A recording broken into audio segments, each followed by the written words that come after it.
So, as Eric mentioned, I am Eben Schwartz. I work at the California Coastal Commission, and I've been there now for 21 years. So my job is old enough to legally drink, which is always helpful during a pandemic.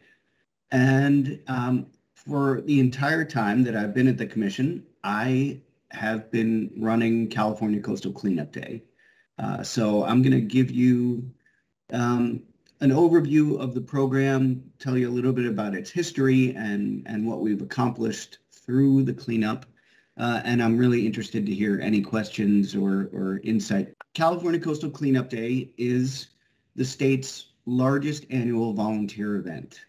It takes place on the third Saturday of every September in a typical year, and runs all around the state. It is our opportunity each year to try to collect the trash that's been accumulating over the course of the year and get rid of it before the winter rains come, because as we know, and as all of you know, those winter rains will wash that trash into storm drains, creeks, and rivers, and eventually out to the coast. And so no matter where you live in California, you're actually participating in a coastal cleanup when you go out and clean trash from our streets.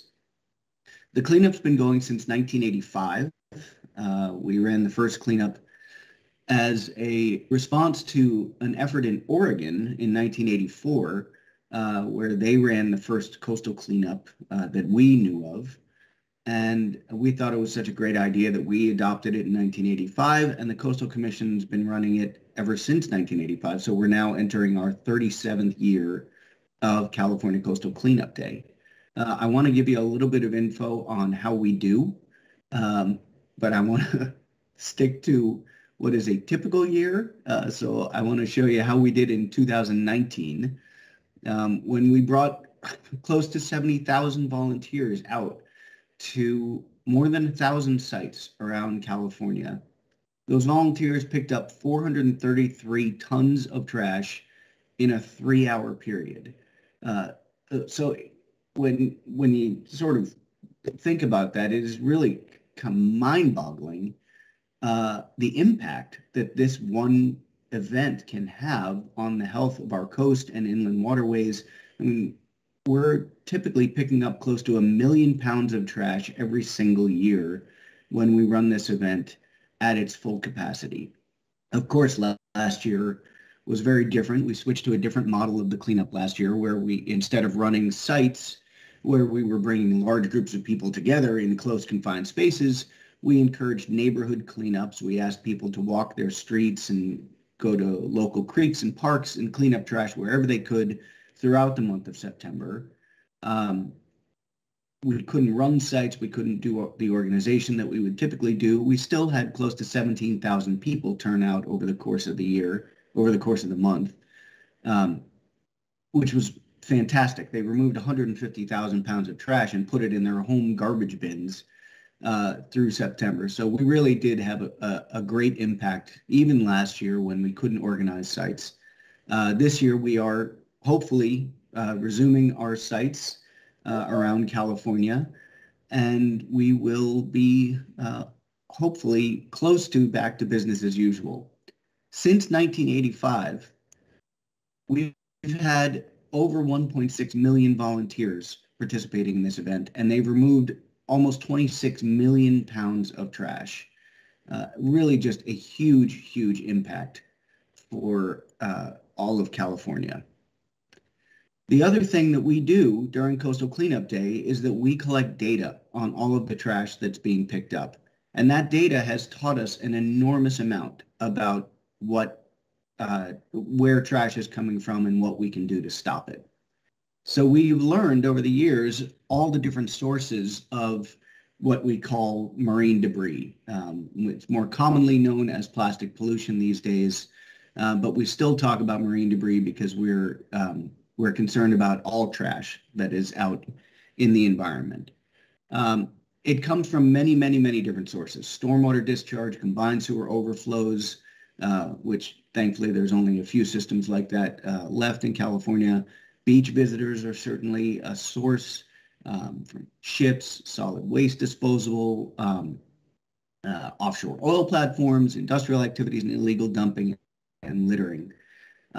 What we've learned is that the biggest concern for us these days are those top two sources, stormwater discharge and combined sewer overflows, because thanks to coastal cleanup data and a lot of other research that's been done, we now know that is where the majority of the trash on our beaches is coming from.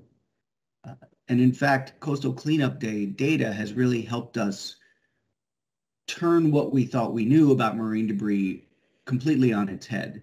When we started doing cleanups in the mid-'80s, the thought was that most of the trash on our beaches was actually coming from the ocean. What we now know is that that's not true at all. About 20% of the trash on our beaches comes from ocean-based sources. So fishing vessels, cargo ships, cruise ships. That's not to say this isn't of concern.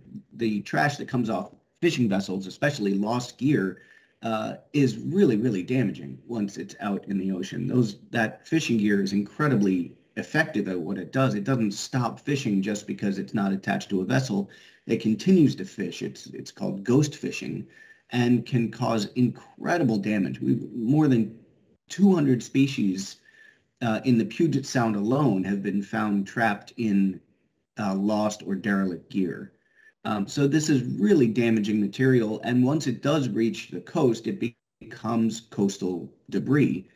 So again, it is an item of serious concern, but it is a very, very small portion of the real problem, which is the estimated 80% of trash on our beaches and coastline that comes from land-based sources, coming from litter, illegal dumping, industrial discharge, which I'll show you examples of in just a minute, and garbage management. So floating off trucks, being lost from garbage cans. California is a windy place, and garbage cans that don't have lids tend to lose their items. So you can see here, a picture of a boom across Biona Creek. We have a bunch of pictures from Los Angeles to show you here because I'm from Northern California, and that's just what we do. So here's, the LA River on a typical day, and you'll see these banks are just lined with items that you and I may use every single day and that are just lost fairly easily, even if we think we're disposing of them properly. They're strewn across these shorelines, and the LA River, as we know, drains straight out to the ocean through Long Beach.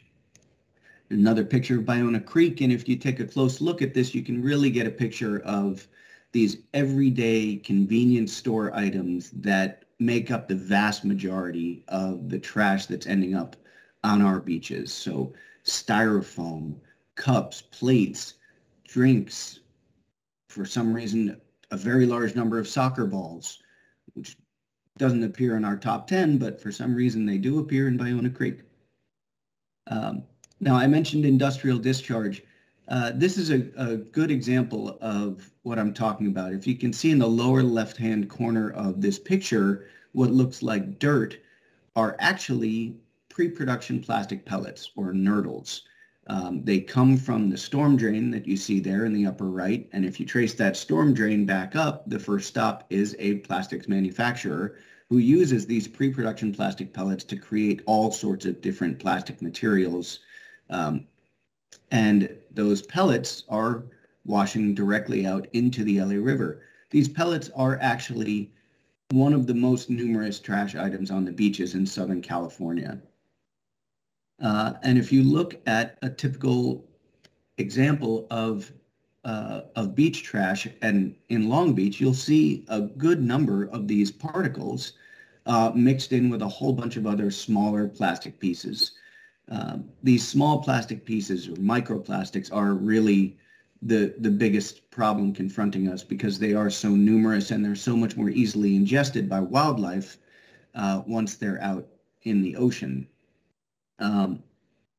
About 90% of the trash flowing down the LA River is made of particles that are 5 millimeters or smaller. And the reason why that's so important is because our new stormwater regulations, which I'll talk about in a minute, and which you all probably know more about than I do, they only regulate for particles that are larger than 5 millimeters. And there's good reason for that, flood control mainly, but we know that the majority of the trash that's flowing down these rivers and through storm drains is these smaller particles. So it is really important that we find ways to capture those or stop them from being created in the first place. Most of these start as larger pieces of plastic and then break apart as they're worn out in the open environment. So the less plastic that we use in the first place, the better chance we have of getting rid of these microplastics. So given all of that information and what we learned about trash in California and what's polluting our beaches and where it's really coming from, we really started to change what Coastal Cleanup Day looked like. When we started back in 1985, we ran cleanups in all 15 coastal counties. So you can see we had all that green area covered, and we had about 2,500 volunteers for that first year. But if the trash is coming from inland or from land-based sources, from urban areas, then it makes a lot more sense to try to stop trash where it starts.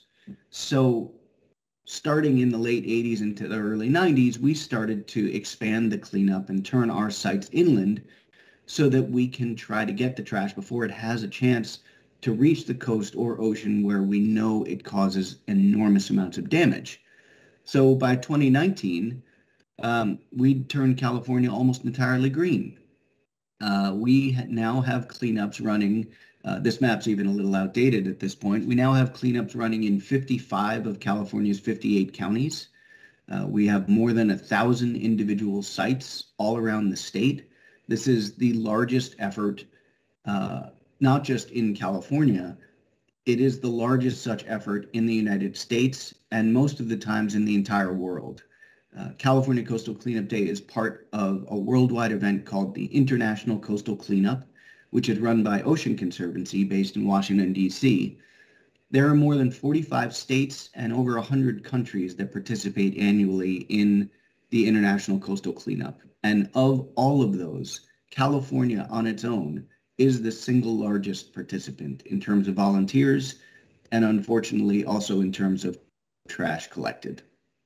We generally make up about 12 to 15% of worldwide totals. So as if we didn't know this already, we just kind of rock. Now I want to turn a little bit more, looking a little bit closer at the data that we collect, because it has been so important and has made such an enormous difference in California in so many different ways. If we look at the International Coastal Cleanup data, this is from 2018, which is one of the most recent reports that I can get my hands on easily. If we look at the top 10 items collected, in total, about 75% of all shoreline debris is composed of plastic. All of the top 10 items found in 2018 and in 2019 and in 2020 as well were made of single-use disposable plastics. That includes cigarette butts, which, if you weren't aware, are made of plastic.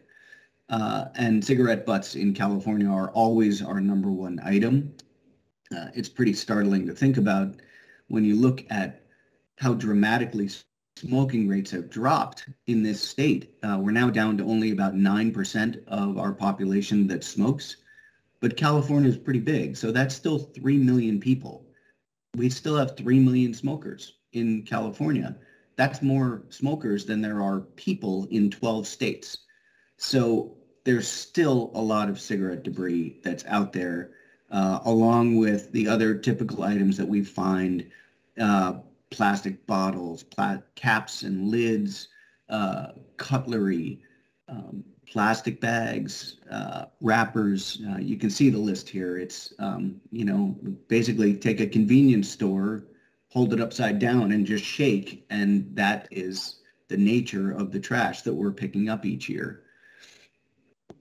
So Coastal Cleanup Day data isn't just great at showing us what the biggest offenders are, what the items are that we might want to take action against, what's really polluting our environment.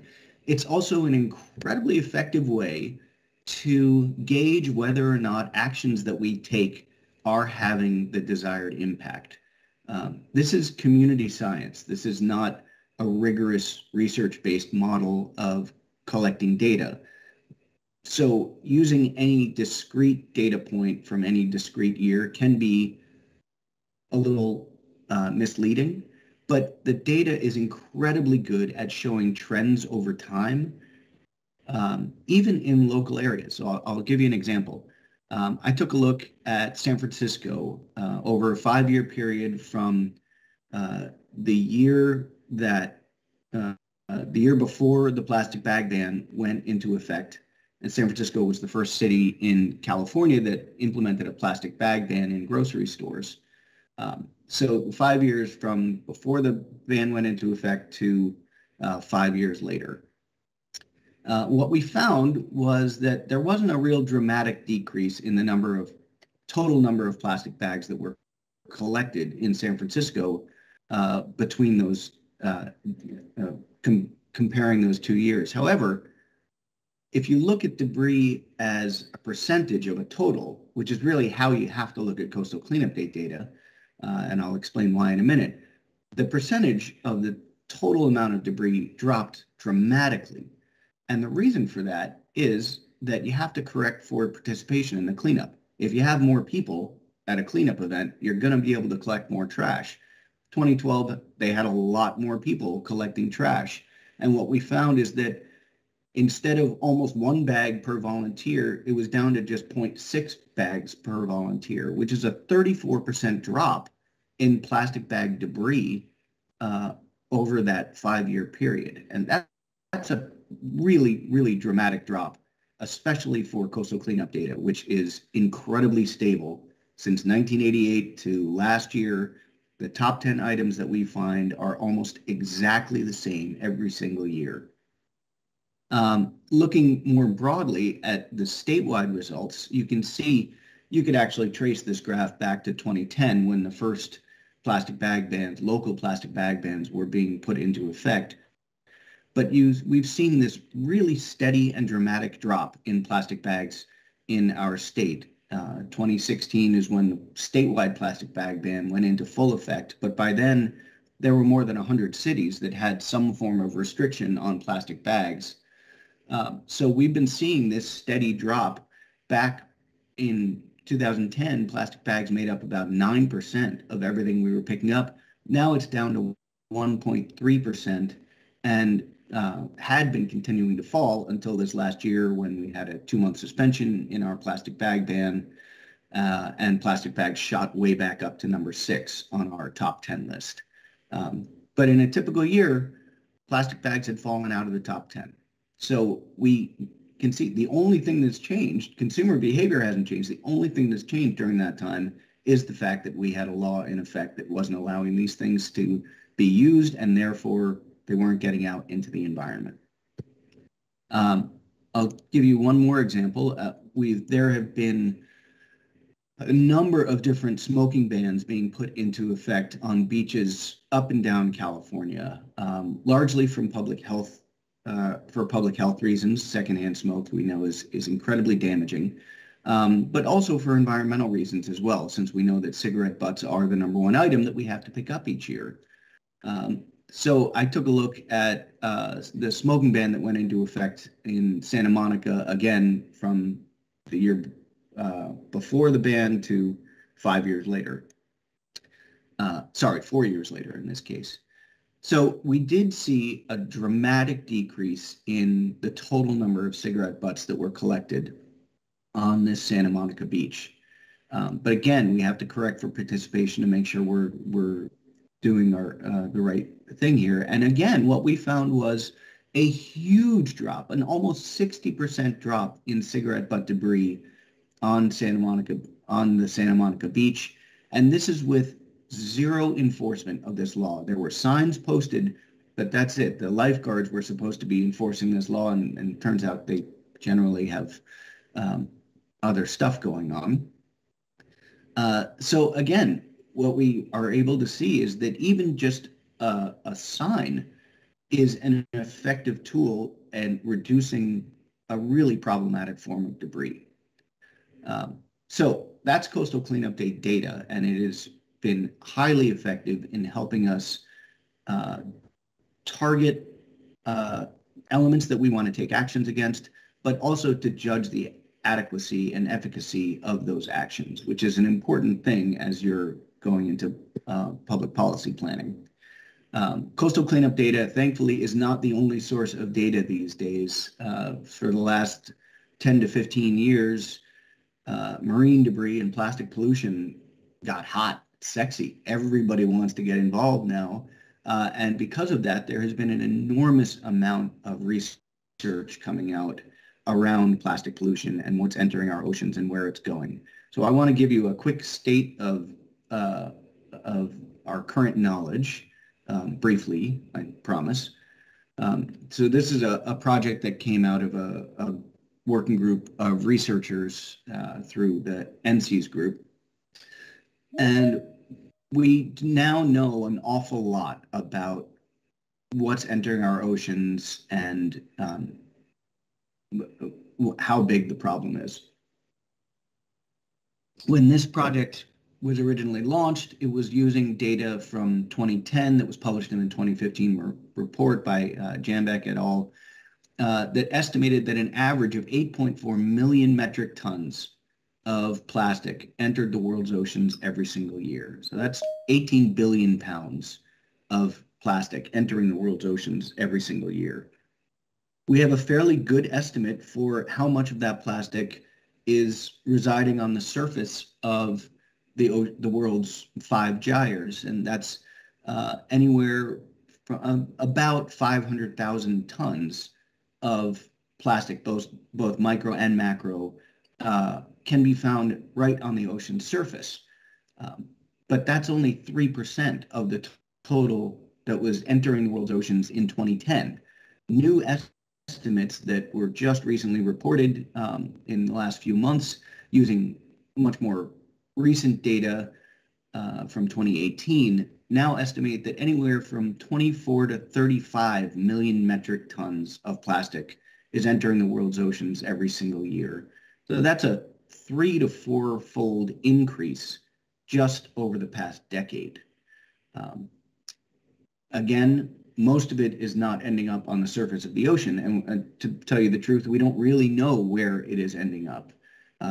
It is found throughout the entire water column of the ocean. It's found on the sea floor. It's filtering into the sea sediments.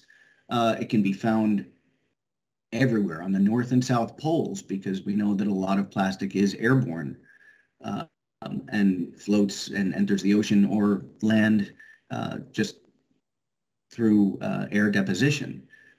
Unfortunately, a fair amount, we don't really know how much, but we know that at least some of this is ending up in marine wildlife. There are dramatic impacts to marine wildlife from marine debris and plastic pollution. There's more than 800 individual species that have been impacted by marine debris. And that number continues to grow every time the Center for Biological Diversity takes another look at it. And much of it is ending up on our shorelines. There are some estimates that maybe as much as 50% of trash in the ocean ends up along the shorelines of the world, which is actually a really great place for it to end up, because if it ends up there, we can get it. And that is another one of the reasons why we run California Coastal Cleanup Day. We have been able, through the cleanup, to activate millions of people, 2 generations of people now who have taken part in a cleanup, have seen trash, not just from California, but from around the world, and they want to do something about it. Thanks to this cleanup, we've been able to create an enormous constituency that has been calling for change. And because of that, we've been seeing a lot of change taking place in California. Local initiatives of every type have been taking hold for the last 10 to 15 years. 20 years even at this point. God, I'm getting old. We're seeing things like plastic bag bans, which have been in place for over a decade now. And as I mentioned, our statewide ban is now in effect. The smoke-free beach initiatives has been spreading. There are, I think, only 4 miles of beach in LA County where you're allowed to smoke at this point. And this continues to spread up and down our coast. Now, state parks has a new law that smoking is not allowed on any of their beaches. There have been expanded polystyrene bans or styrofoam bans for foodware. They've been in place since 2006, and more than 80 cities now have some sort of ban on expanded polystyrene foodware. And we do have new regulations, which, again, you're all very familiar with, but our new stormwater regulations related to trash are not just incredibly strict, but they're the first of their kind, really worldwide. And to achieve zero trash entering receiving water bodies within the next 10 to 15 years or whenever that deadline is, cities and local municipalities are going to have to undertake just an enormous amount of effort and new regulation and new initiatives to meet those goals. And it is one of the reasons why so much of the innovation in the trash world is coming from local municipalities as they try to achieve these incredibly strict regulations for their stormwater systems. And all of these are incredibly needed at this point. If we take a look at plastic production versus disposal in this country, the trajectory is not good. The disposal rates, the recycling rates especially, are so far outpaced by production that there's no possibility of recycling our way out of this problem, especially now that China is not taking our recycling anymore, and we have incredibly limited capacity in this country to recycle. Really, our lack of investment in waste management and waste infrastructure in this country is really biting us right now. We've relied on other countries to deal with our trash, and we haven't made the investments we need to keep up with all of the new changes in materials. Materials have changed so quickly over the last 50 years that we have been caught flat-footed. The pace of innovation has way outpaced our investments to keep up. And most of the laws that deal with waste in this country, like RCRA from the EPA, they weren't designed with plastics in mind. They were passed in the 1970s before plastics were really as ubiquitous as they are today. Right now, the plastics industry is planning a 40% increase in production over the next 20 years because as we decarbonize our transportation fleet, the oil and gas industry are looking to the plastic sector as a way to replace much of those profits. And so we're simply creating too much of this without the ability to manage it, which is why we're now looking at ways to stop going after individual items like a plastic bag or polystyrene foodware, because the plastics industry is very much ahead of us on that front. They've got a replacement ready to go that's still made of plastic, single-use disposable plastic, before we even get a ban in place. So the newest effort, which I'm sure many of you have heard about, is a ballot initiative that's going onto the 2022 ballot that is almost identical to the circular economy bills that were stalled in the California legislature for the past 2 years. So this new initiative would empower CalRecycle to create regulations that would force reductions of the creation of single-use plastics, especially around food and beverage packaging. This would help bring the producers of these products to the table so that they can play an equal role in the end of life of these products, instead of relying and putting it entirely on the consumer to deal with it and end up paying for it through waste management. So this is a really exciting new effort that we're hoping has some traction as we move into 2022, because we really do need to try different things. We need to bring all of us to the table to try to solve this problem and reduce the amount of plastic that is being created in the first place so that it doesn't have the opportunity to become waste at the end of its life. And without that, we're not really moving from the status quo.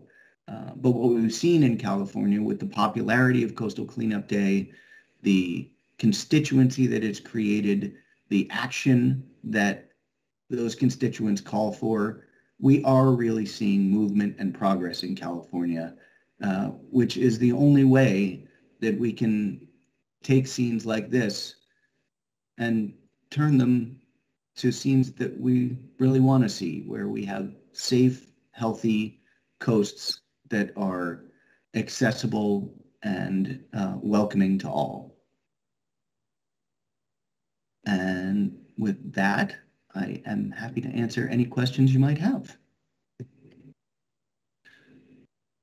Well,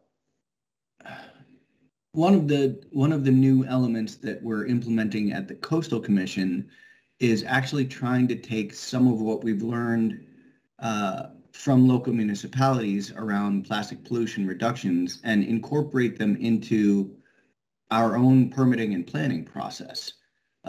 So we're starting a project right now where we're going to start to formalize some guidance for our planners to work with permit applicants to find ways to reduce plastic pollution throughout the course of their projects.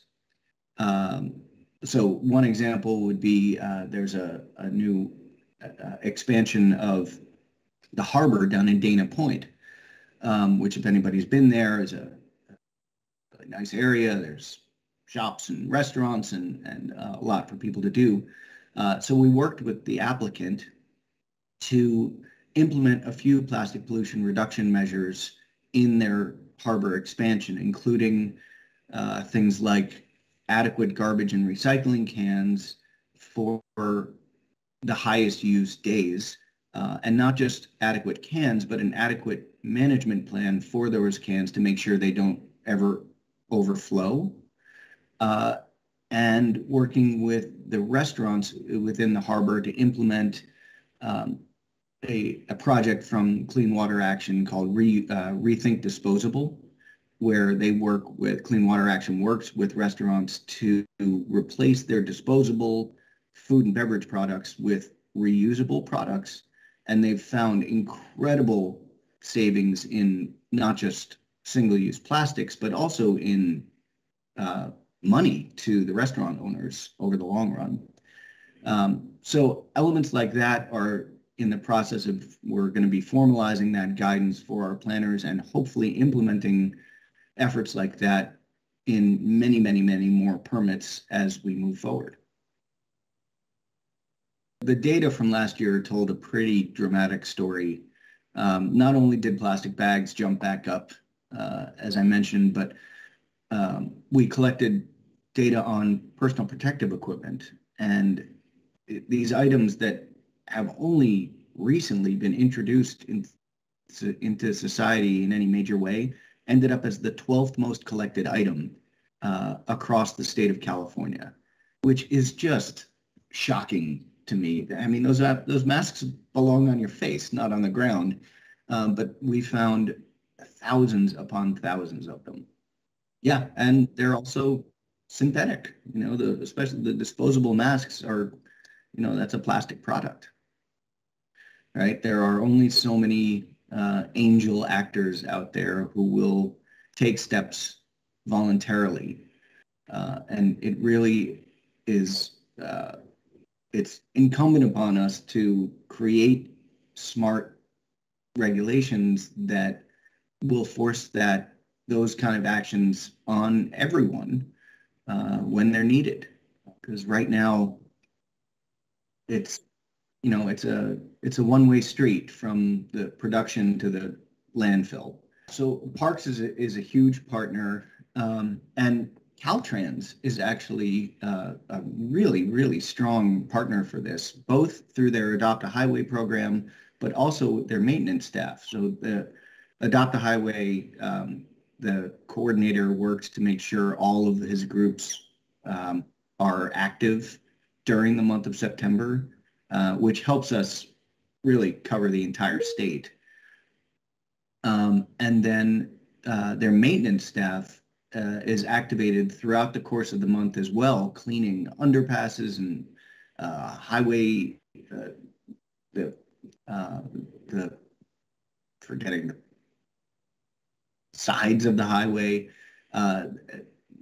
Last year, the last year that they were 2019, between staff time and maintenance time and equipment that was used for it, their contribution to the cleanup was over $1 million.